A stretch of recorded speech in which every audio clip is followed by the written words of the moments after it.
Un journal permet d'exprimer des idées, voire même des informations. Mais nous allons voir en France depuis quand nous avons droit à cette liberté d'expression qui nous est si chère. À travers cette vidéo, je vous laisse étudier aujourd'hui la liberté d'expression en France.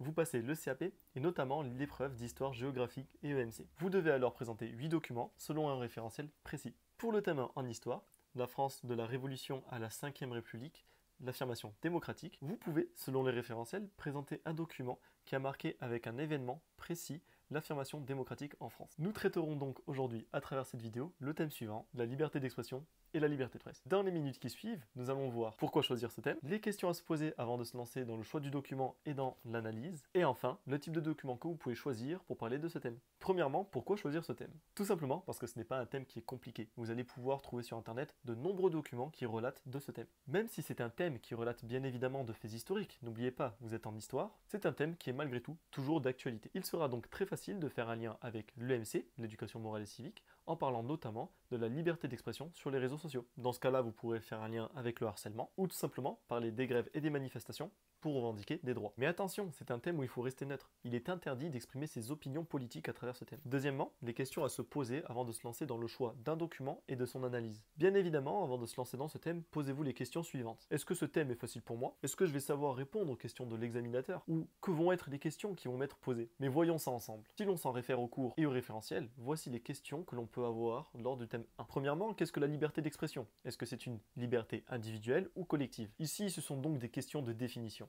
Deuxièmement, quel est l'inverse de la liberté d'expression? On attend bien sûr de vous, comme réponse à la question, que vous parliez de la censure. Dans ce cas-là, vous direz aussi tout ce que vous savez à propos de la censure. Connaissez-vous aussi des personnes auteurs et artistes qui ont pu être censurés de par le passé, comme Molière, Victor Hugo? Troisième question, la liberté d'expression a-t-elle toujours existé en France? Ou alors a-t-elle été promulguée par une loi? Si oui, à quelle époque? Et quelle est la République qui l'a promulguée? Il faudra ici connaître les différentes lois qui font référence à la liberté d'expression, notamment à l'article 11 de la DDHC de 1789, puis la charte de 1830, promulguée par Louis-Philippe, et enfin la loi de 1881, promulguée sous la Troisième République. Quatrième question maintenant, la liberté d'expression a-t-elle toujours été acquise? A-t-elle toujours été définitive en France, ou a-t-elle connu des rebondissements? Il est bien évident que la liberté d'expression a eu du mal à s'instaurer définitivement en France. Il est important dans ce cas-là de connaître les époques où la liberté d'expression a été supprimée, et tout ce qui va avec bien évidemment, donc connaître les régimes politiques qui l'ont supprimée, voire même interdite, ainsi que les raisons de cette suppression.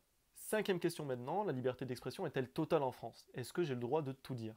Est-ce qu'il n'y a pas des limites à cette interdiction? Dans cette cinquième question, on pourra avoir une petite question qui va porter sur la liberté d'expression avec ses limites. Est-ce que j'ai le droit de tout dire? Est-ce qu'il y a des petites interdictions dans cette liberté d'expression? Est-ce que je peux par exemple insulter une personne sur les réseaux sociaux sans qu'il y ait de conséquences? Est-ce que j'ai le droit de diffuser des messages haineux? Si ce n'est pas le cas, il est important de savoir les sanctions que j'encours. Que dit le code pénal dans ce cas-là? Qu'est-ce que je risque? Mais aussi, si je suis victime d'harcèlement, que puis-je faire?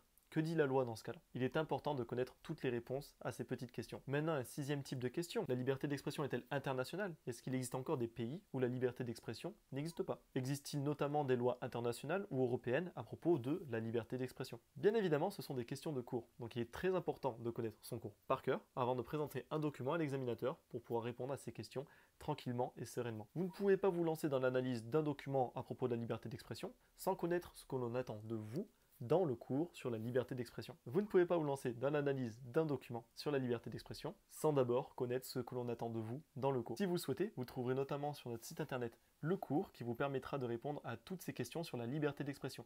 Je vous mets le lien dans la description à propos de ce cours. Et enfin, pour finir, nous allons maintenant parler du type de document que vous pouvez utiliser pour parler de ce thème. Si vous vous sentez prêt à répondre à toutes les questions que l'on a précédemment citées dans la vidéo, dans ce cas-là, vous êtes enfin prêt à choisir un document pour l'analyser. Votre document pourra être notamment par exemple des articles de loi, comme l'article 11 de la DDHC de 1789 qui parle de la liberté d'expression. Mais votre document pourra aussi être une image, un dessin ou une caricature datant du 19e, voire même début 20e siècle, relatant de la liberté d'expression.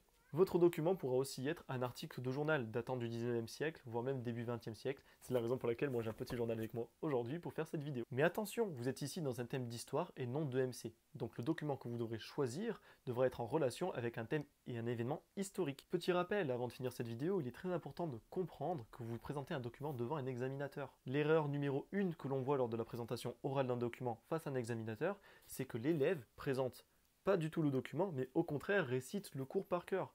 Le but est de présenter le document et d'apporter des connaissances du cours sur l'analyse de ce document. Vous devez bien évidemment toujours partir du document. Donc dans ce cas-là, vous le présentez, vous l'analysez et ensuite vous peaufinez les explications avec les détails du cours. Prenons un exemple sur cette gravure de 1792-1794 que nous pouvons voir. En arrière-plan, une multitude de personnages en train d'imprimer des journaux.